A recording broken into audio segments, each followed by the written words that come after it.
Hey everyone, welcome to our first episode in a series with Java the Hutts.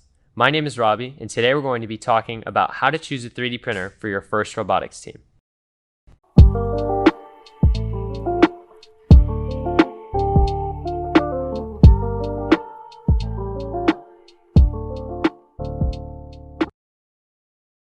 Having a 3D printer on a first robotics team can be very useful as it opens up many possibilities for design and manufacturing. 3D printing allows you to design and print custom parts specifically for your robot. However, choosing a 3D printer is not always an easy task as there are many options available on the market and it can sometimes be overwhelming. There are many different brands to choose from, including Creality, Prusa, Ultimaker, MakerBot, and many more. Each printer will have certain advantages and drawbacks over other printers. Along with this, there are many different categories to choose from based on price and functionality. First, let's review the sub $200 category. At this price range, there are not many printers priced below $200 that offer solid quality and reliability. However, a tried and true option under $200 is the Creality Ender 3. Priced at $180, the Ender 3 is a solid budget 3D printer that will create reasonable parts. With the extremely low price of the Ender 3, however, the build quality and features of the printer are not the best. This printer is as bare bones of a printer as you can get. In order to print parts on the printer, you will first need to manually level the bed, which isn't always an easy task for some new users. With a build volume 220 by 220 by 250, the Ender 3 will be large enough for the larger majority of your robot parts that you'll be printing. However, the main drawback of the Ender 3 is reliability. In order to get good results out of the printer, it requires you to put a lot of effort into learning how to properly run the machine. A common misunderstanding for beginners in 3D printing is that you'll just be able to take the file of whatever part you want to print, upload it to the printer and hit go, and boom, you have a functional part for your robot. However, this isn't really the case with the Ender 3. There's quite a steep learning curve required to get the Ender 3 working flawlessly and reliably, making it hard for a team to buy this printer and just expect it to print parts for the robot throughout the season. The Ender 3 requires tinkering and maintenance to keep the printer running in good form. A silver lining to this is that the Ender 3's reliability issues will provide a good learning opportunity for how to take care of 3D printers and understand how to operate, fix, upgrade, and service them as well.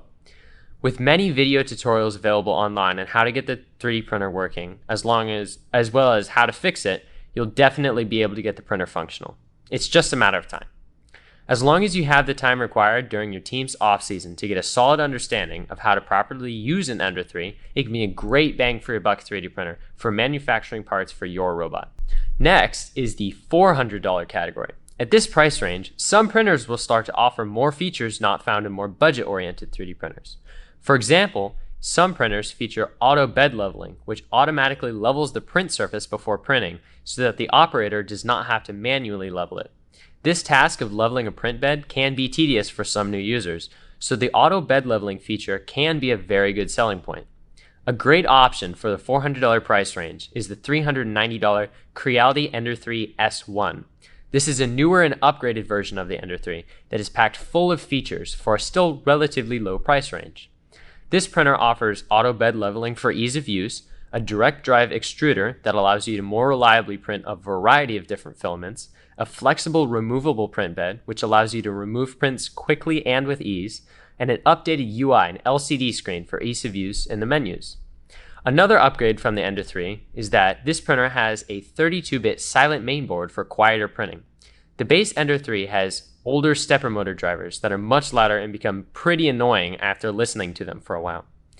While this is a solid option for under $400, it will still require tinkering from time to time and may not be reliable with constant use.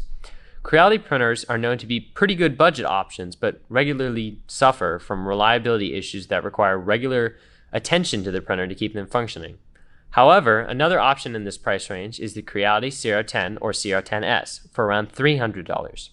This printer offers a feature set more similar to the Ender 3, but with a much larger build volume. Both the Ender 3 and Ender 3 S1 offer a build volume of 220 by 220 by 250, while the Cr10 offers a larger build volume of 300 by 300 by 400. This extra build volume can be valuable when designing larger parts for your robot. However, The Cr10 can be similar to an Ender 3 in the amount of work it takes to keep the printer running, and it requires lots of maintenance and tinkering. Along with the pros and cons of these printers from Creality, all three of these printers have a known issue of customer service. In the event that a printer may fail catastrophically or is shipped damaged, Creality customer service is hard to work with and suboptimal at best. Next, we have the $600 category. This category opens up a bit, as there are less good options out there for the money, but a few printers do stand out. The Prusa Mini Plus stands out as a solid option for $430, as it offers the reputation and quality of the Prusa brand. This printer loses some features over the Ender 3 S1, such as a direct drive extruder and a loss of print volume. With the Prusa Mini, you are left with a 180 by 180 by 180 build volume, which leaves significantly less room for larger prints. However, a main selling point of the Prusa Mini is reliability. The Prusa name carries a heavy reputation, as their printers are designed to be easy to use and function flawlessly. A Prusa printer is much easier to set it and forget it, and work great straight out of the box. The Prusa Mini, while losing some features over the Ender 3 S1, is a good printer to trust to just work. Lastly, we have the $800 category. Coming in at right at $800, we have the Prusa i3 Mark IIIs Plus. This printer is close to an industry standard, representing reliability and quality. This printer contains all of the same features as the Ender 3 S1 and possesses the very important ability to just work. While you are spending twice as much compared to the Ender 3 S1 for a pretty similar feature set, the Prusa Mark IIIs Plus will greatly reduce the amount of time spent tinkering and working on the printer itself.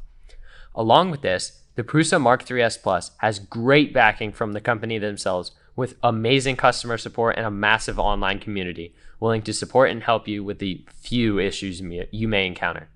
This printer is ideal for a robotics team, as it allows you to prototype and produce parts at a fast rate and not worry about the printer itself. After the $800 price point, 3D printers become less feasible for robotics teams, and they lose their price to performance bang for the buck. Along those lines, even many Ultimaker printers, upwards of 5,000 or more, cannot match the Prusa Mark IIIs Plus in build quality, reliability, and feature set. The bottom line is, if your team can afford a Prusa Mark IIIs Plus, it is highly recommended, as it will save your team countless hours over a cheaper option. Even then, you'll still be able to buy Prusa Mini for a bit cheaper and have the same reliability that the Mark IIIs Plus offers.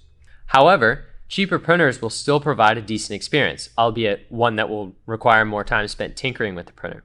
This is our first video in a series for FIRST robotics teams. If you enjoyed the video, please show your support, as more videos are soon to come. Thanks for watching.